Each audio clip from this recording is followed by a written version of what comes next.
Dieu promet d'éprouver votre foi lors de cette vie. Découvrez une stratégie fiable pour réussir cette épreuve de foi, maintenant sur la Clé de David avec Gérald Fleury. Bonjour à tous.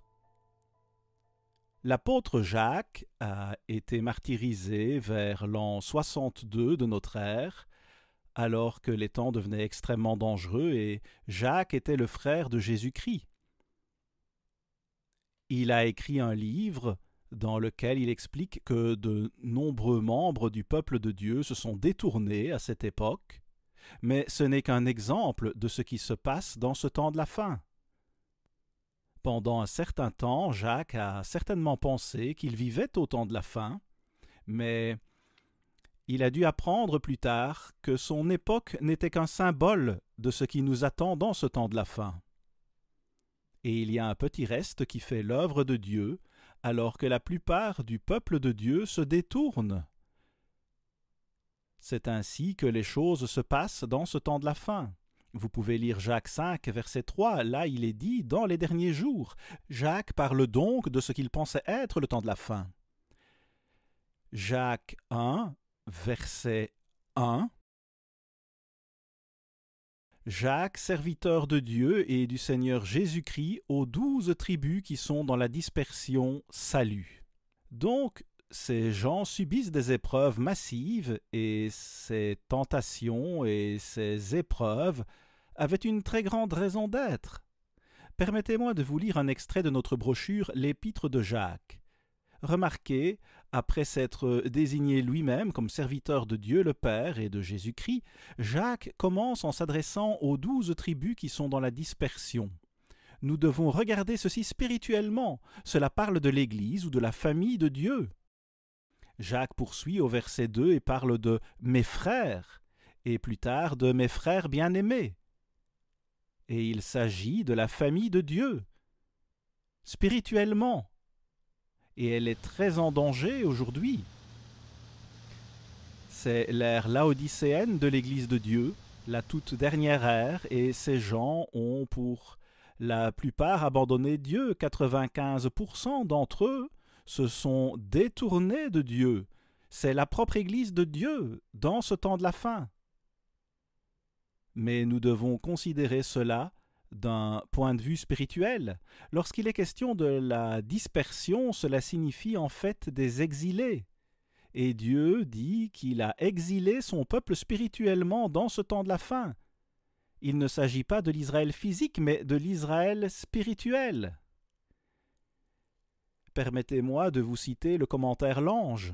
Le commentaire Lange dit que Jacques 1, verset 1 est révélateur d'une reconstruction de l'Église. Vous voyez bien qu'il s'agit de l'Église, de la reconstruction d'une Église. Nous croyons, et nous pouvons le prouver, que nous sommes ici pour relever les ruines, pour reconstruire l'Église. Le commentaire Lange dit que c'est effectivement ce qui se passe. Il poursuit en disant « Ce commentateur peut voir qu'il y a quelque chose d'erroné ici, quelque chose qui a besoin d'être reconstruit. Jacques faisait partie de cette reconstruction, et il en est de même pour les vrais élus de Dieu aujourd'hui. Dieu nous a commissionné de relever les ruines. Amos 9, verset 11. En d'autres termes, Dieu parle spirituellement et il parle de son Église d'Israël spirituellement. Et il se réfère à eux comme aux 12 tribus, et ils sont tous dispersés partout à cause de la rébellion contre Dieu. Alors, ces frères sont en fait appelés les exilés. Le parvis intérieur et le parvis extérieur, si vous les comprenez, sont expliqués dans Apocalypse 11, versets 1 et 2. Il y a le parvis intérieur, et Dieu y est présent, mais il y a aussi un parvis extérieur, et Dieu n'y est pas présent. Dieu a donc chassé sa propre Église du parvis intérieur. Et il s'agit d'une période très dangereuse sur le plan spirituel pour le peuple de Dieu et bien sûr pour chacun d'entre nous. Nous devons travailler pour nous consacrer à Dieu. J'ai écrit ici que Jacques s'adresse principalement à deux groupes. Il parle d'un petit reste qui transmet ce message au monde, et il parle de 95% des gens qui se détournent de Dieu au moment même où Jésus-Christ est sur le point de revenir. Il semble étrange qu'il en soit ainsi. Mais Dieu nous dit, il dit à ce petit reste, « D'accord, fais ton travail et déclare le Père. » C'est Jean 1, verset 18.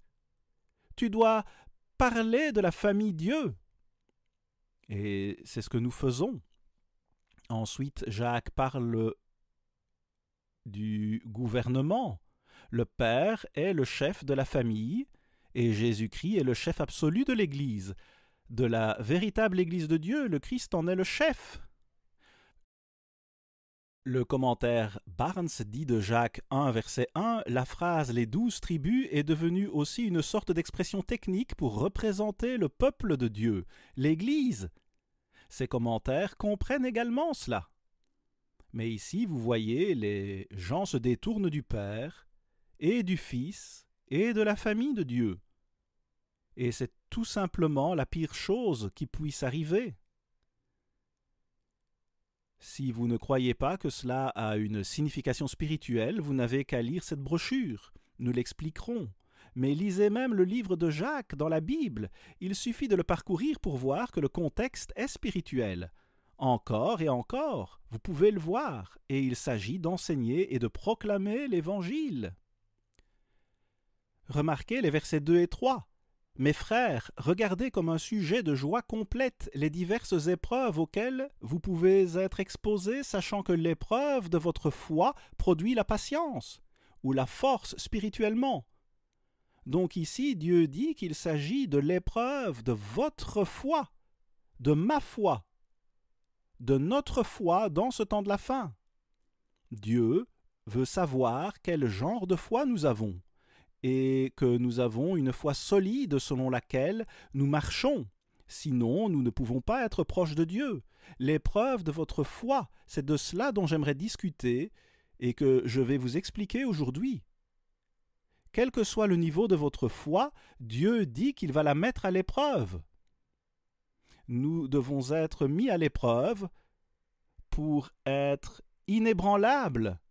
Sinon, nous devenons faibles et nous nous éloignons et nous abandonnons Dieu.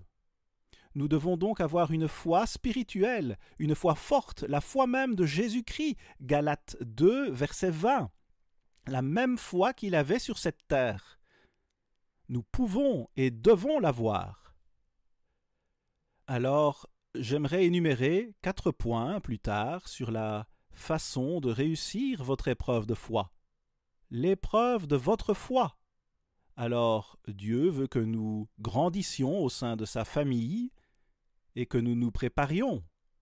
Ceux qui font l'œuvre avant que le Christ ne revienne sont les prémices, et ils auront la plus grande récompense de tous, la plus grande qui est décrite dans toute la Bible. Alors ces gens du peuple de Dieu ont donc été exilés de l'Église de Dieu parce que la mise à l'épreuve de leur foi les a détruits. Ils ont été exilés parce que leur foi était si faible. Cela se passe en ce moment même dans nos vies et devant nous, et vous pouvez le voir et le prouver dans votre propre Bible. Nous devons réussir cette épreuve de foi si nous voulons plaire à Dieu. Dieu ne peut pas être satisfait si nous ne marchons pas selon la foi. Il n'en est pas question. Mais ici, il est question du Père et du Fils. C'est une question de famille. Dans Colossiens 2, verset 19, il est question de ces gens qui, dans le temps de la fin, ont perdu celui qui était à leur tête, c'est-à-dire Jésus-Christ. Il est le chef de la véritable Église de Dieu, ce petit reste. Il doit l'être, sinon nous ne pourrions jamais rien faire. Regardez les versets 1 à 3. Le mot hébreu, traduit par serviteur, signifie esclave. Jacques a écrit « Je suis esclave du Père et du Fils ». Vous voyez, il connaissait vraiment le Père et le Fils et il a dit qu'il n'était pas seulement leur serviteur, mais qu'il était leur esclave. Il s'agissait du frère du Christ. Pourtant, il n'a vraiment compris qu'après l'ascension du Christ au ciel, et je pense qu'il essayait de rattraper des problèmes et les échecs du passé. Et ici, il dit « Alors je suis l'esclave du Père et du Fils ». Et nous le sommes aussi, si nous obéissons à Dieu. C'est un point très important pour nous tous. Le mot serviteur est doulos, ce qui signifie une servitude littérale à l'autorité d'un autre. C'est ainsi nous devons nous soumettre à l'autorité de Dieu. C'est la foi ultime. Et c'est ce que nous devons faire.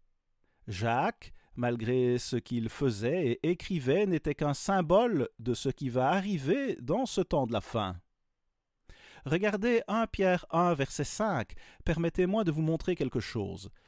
À vous qui, par la puissance de Dieu, êtes gardés par la foi pour le salut prêt à être révélé dans les derniers temps. C'est là ce qui fait votre joie. Vous vous réjouissez tellement aujourd'hui, quoique maintenant, puisqu'il le faut, vous soyez attristés pour un peu de temps par diverses épreuves. Verset 7. Afin que l'épreuve de votre foi, plus précieuse que l'or périssable, qui cependant est éprouvé par le feu, ait pour résultat la louange, la gloire et l'honneur lorsque Jésus-Christ apparaîtra. Nous sommes parfois éprouvés par le feu, par des épreuves ardentes. Nous avons besoin de cela pour construire la foi. Le verset 8, « Lui que vous aimez sans l'avoir vu, en qui vous croyez sans le voir encore, vous réjouissant d'une joie ineffable et glorieuse, parce que vous obtiendrez le salut de vos âmes pour prix de votre foi. » Où mène donc cette marche par la foi? Eh bien, où allons-nous avec cela? Eh bien, nous allons être sauvés, c'est le salut qui va entrer dans nos vies. Et Dieu dit que sa plus grande préoccupation est de nous sauver et de nous faire entrer dans la famille Dieu. Alors je vous le dis, Dieu dit, si vous faites ce que je dis, vous recevrez une récompense stupéfiante qui est difficile même à expliquer. Telle est sa grandeur et sa merveille. Vous voyez, c'est de votre foi dont nous parlons. Ma foi et votre foi. Et Pierre poursuit en disant que ces épreuves sont plus précieuses que l'or. Si vous supportez ces épreuves ardentes, elles nous enseignent tant de choses que nous avons besoin de savoir. Remarquez Jacques 1, verset 4. « Mais il faut que la patience accomplisse parfaitement son œuvre, afin que vous soyez parfaits.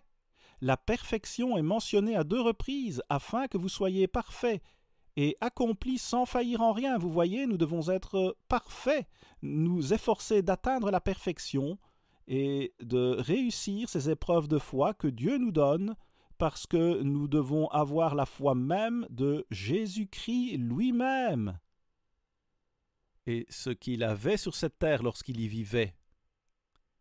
Au verset 5, il est dit « Si quelqu'un d'entre vous manque de sagesse, qu'il la demande à Dieu, qui donne à tous simplement et sans reproche, et elle lui sera donnée. » Vous voyez, nous devons avoir de la sagesse, sinon nous allons commettre beaucoup de graves erreurs. Si vous regardez Proverbe 9, verset 10, vous verrez qu'il y est écrit que le commencement de la sagesse, c'est la crainte de l'Éternel. Nous devons craindre Dieu. Les Laodicéens ont perdu cette crainte et 95% d'entre eux se sont détournés de Dieu. Or, 50% d'entre eux vont se repentir pendant la grande tribulation qui sera la pire période de souffrance jamais vécue sur cette terre. À ce moment-là, les 50% restants perdront leur vie éternelle. C'est une connaissance dangereuse dans ce sens. Mais Dieu dit qu'il nous donne toutes les possibilités que vous pouvez imaginer. Jacques 1, versets 6 et 7, « Mais qu'il la demande avec foi sans douter. » Vous voyez, si vous voulez demander la sagesse et d'autres caractéristiques, eh bien, vous ne devez pas douter. Car celui qui doute est semblable au flot de la mer agité par le vent et poussé de côté et d'autre. Qu'un tel homme ne s'imagine pas qu'il recevra quelque chose du Seigneur. Si vous avez une foi vacillante, que quelques tempêtes surviennent dans votre vie et que vous vacillez d'un côté puis de l'autre et puis de l'autre, Dieu dit « Je ne t'entendrai pas si tu n'as pas une foi inébranlable, si tu ne te tiens pas debout devant Dieu. Et alors toutes sortes de joies entreront dans votre vie, je vous le garantis. » Regardez le verset 11. Le soleil s'est levé avec sa chaleur ardente. Il a desséché l'herbe. Sa fleur est tombée et la beauté de son aspect a disparu. Ainsi, le riche se flétrira dans ses entreprises. Tant de gens désirent la richesse et en font une passion rebelle et charnelle. Et Dieu dit que l'homme riche, en dehors de Dieu, n'est qu'une fleur qui se fane comparée à ce qu'il est sur le point de vous donner. Il va tout vous donner, et rien ne devrait pouvoir vous retenir. Vous voyez, il semble que tout le monde s'intéresse à l'argent et à la richesse. Les Laodicéens ont ce genre de problème et vous pouvez lire cela dans Apocalypse 3. Ils recherchent l'argent avant Dieu. Le verset 12 dit « Heureux l'homme qui supporte patiemment la tentation, car après avoir été éprouvé, il recevra la couronne de vie que le Seigneur a promise à ceux qui l'aiment. » Vous voyez encore une fois, la couronne de vie. Nous n'avons même pas de vie aujourd'hui, pas du tout. Dieu dit que ce n'est même pas la vie, c'est juste une courte période de temps que nous passons sur cette terre, ce qui n'est pas la vraie vie. Ce n'est pas la vraie vie de Dieu et la vie que Dieu veut nous donner, qui est la vie éternelle. C'est ça la vie. Vous n'avez pas à vous inquiéter de mourir. Alors, mettez votre foi ici et voyez comment vous vous situez par rapport à ce que Dieu dit. La couronne de vie n'est pas comprise par les érudits de la Bible. Aujourd'hui, nous n'avons pas de couronne de vie, nous n'avons pas de vie. Nous ne sommes qu'une existence chimique. C'est tout ce qu'elle est, une fleur qui se fane. La vie est si courte et Dieu veut nous donner la vie pour toujours, une vie qui est tellement meilleure que n'importe quelle rébellion contre Dieu. Dieu veut donner à chacun de nous la vraie vie, la vie éternelle, et elle sera bien plus grande que tout ce que vous pouvez imaginer. Il suffit d'étudier cela dans la Bible et je peux vous dire que cela vous renversera une fois que vous aurez vu ce que Dieu nous donne et ce qu'est vraiment l'incroyable potentialité de l'homme. Une fois dans la famille de Dieu, vous n'aurez jamais plus à vous inquiéter de mourir. Cette vie est donc éternelle. Ne vous concentrez pas sur la fleur qui se fane en voulant l'argent plus que Dieu. Le Christ a dit, si vous cherchez d'abord le royaume de Dieu, je vous donnerai toutes ces choses. Mais vous devez mettre le royaume ou la famille de Dieu en premier. Jacques a parlé du Père des Lumières ici au verset 17. Toute grâce excellente et tout don parfait descendent d'en haut du Père des Lumières, chez lequel il n'y a ni changement ni ombre de variation. Il parle de l'univers et de toutes ces lumières célestes là-haut, et vous pouvez y penser, et beaucoup de nos érudits le font, mais ils n'y associent pas Dieu dans la plupart des cas. La plupart d'entre eux ne tiennent vraiment pas compte de Dieu en pensant à toutes ces lumières. Et si l'on ne tient pas compte de Dieu, eh bien, même l'univers est en quelque sorte un spectacle trivial, si vous y réfléchissez.